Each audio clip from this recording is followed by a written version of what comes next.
everybody, welcome to another video. My name is Infiniti and today I am back with another Continental knitting stitch tutorial. Today I'll be showing you how to knit the tiles stitch.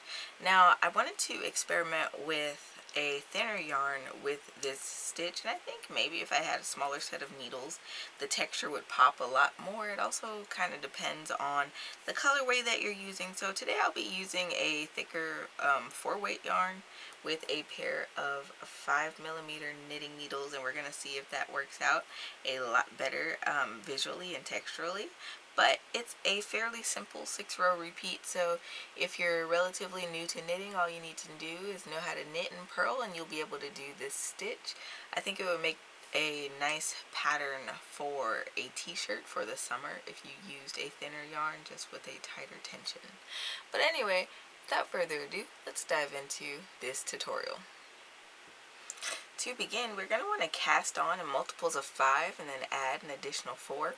You can choose to do selvage stitches, which is edge stitching, or not. If you do, you just add on an additional 2 stitches to either end. Alright.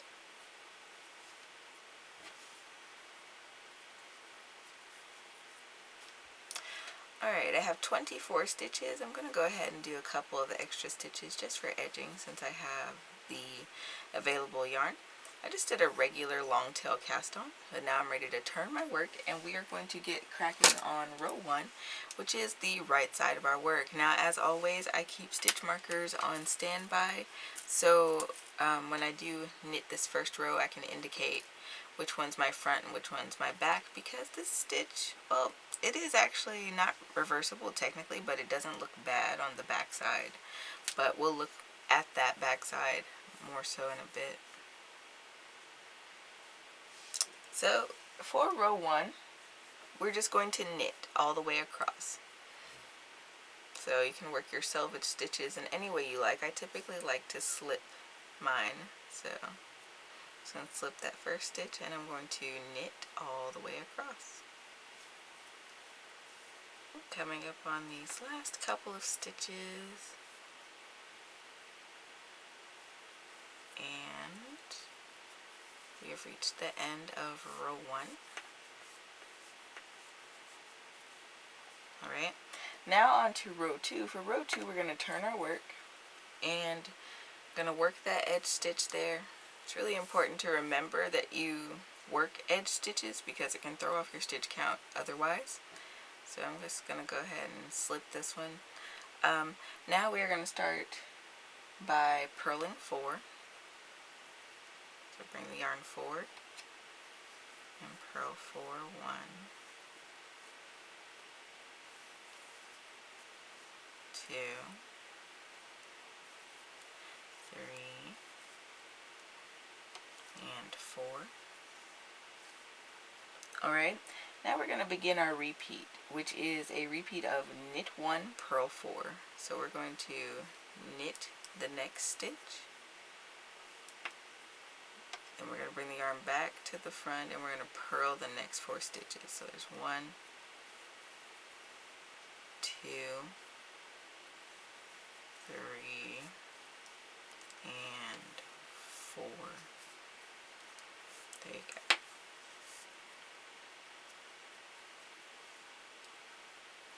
So again, knit 1, purl 4.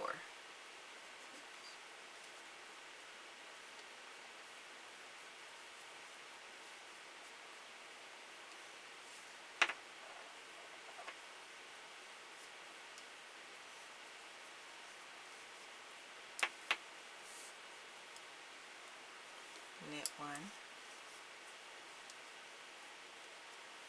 purl 4, all the way across.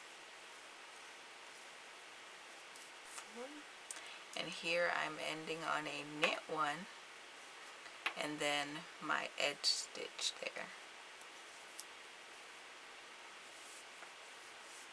Right, and this is what the back of row 2 looks like. Gonna turn our work, and for row 3 we are simply going to knit each stitch across. So again, remember to work your edge stitches however you wish to work them. And we're going to knit each stitch across our row.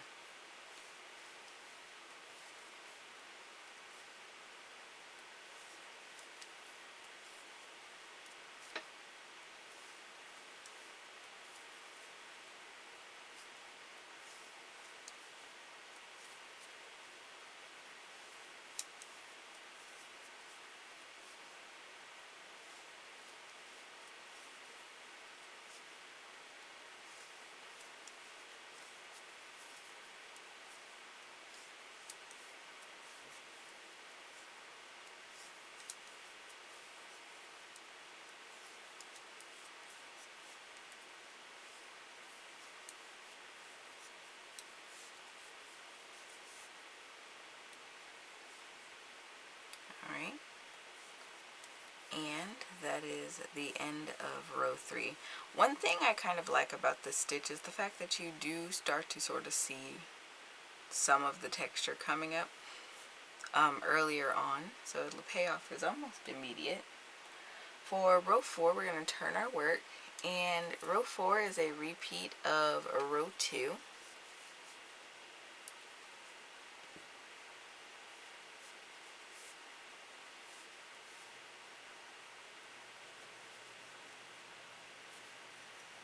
So I'm going to slip this edge stitch here, and in row 2 what we did, we purled our first 4 stitches. So 1,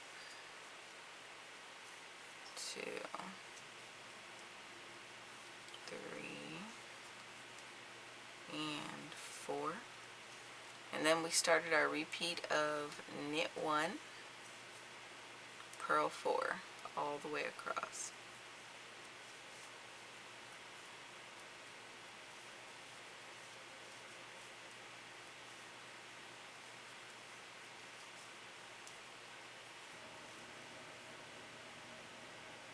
Alright, and gonna knit 1 and work my edge stitch. Okay, alright, so this is what row 4 looks like on the back. Now we are going to move on to row 5, turn our work, and for row 5 we're simply going to knit each stitch along.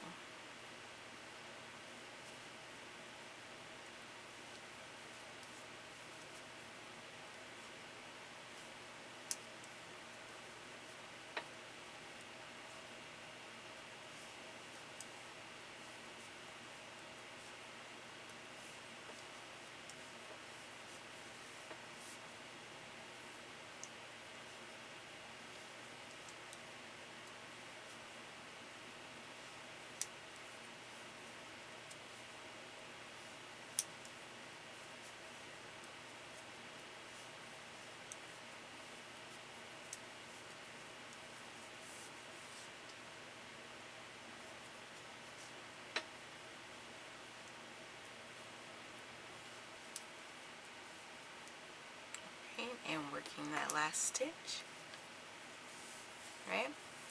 And for row 6 we are going to turn our work, and we are going to again knit each stitch along.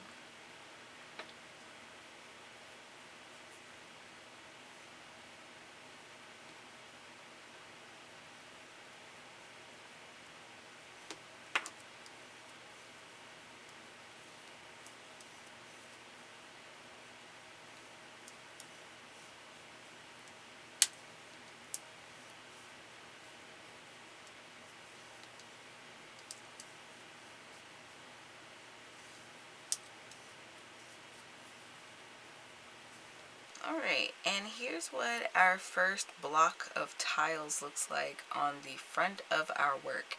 So what we want to do is continue repeating rows 1 through 6 a few more times so that we can start to see the actual blocks and separations in the fabric. I will say that this is actually looking a lot more, I don't know how to describe that. It looks a lot better with a thicker yarn.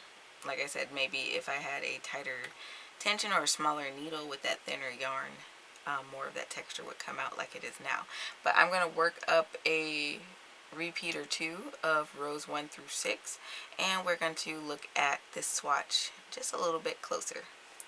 Alright, I've worked this tile pattern up again, and this is what it starts to look like. So you have some very subtle horizontal bits that make your divisions going vertically with the purl stitches that we made. With the knit stitches that we made on the opposite side, my bad. But it breaks up these little blocks of stockinette stitch, and then you do have this strong line of garter going across because that's the nature of doing all knit rows, one after another. But this is a fairly simple stitch. Again, it's something that I would use for a nice summer or spring project with a thinner yarn. I think it would be perfect for something like that. I did want to bring in the swatch again to kind of look at it a little bit more closely. You do have the similar thing going on, but like I said, it's a little less in your face than with a thicker yarn. I want to give a huge shout out to my Super Crafties who support my content via membership, and I want to thank you for watching, and until next time guys, happy making.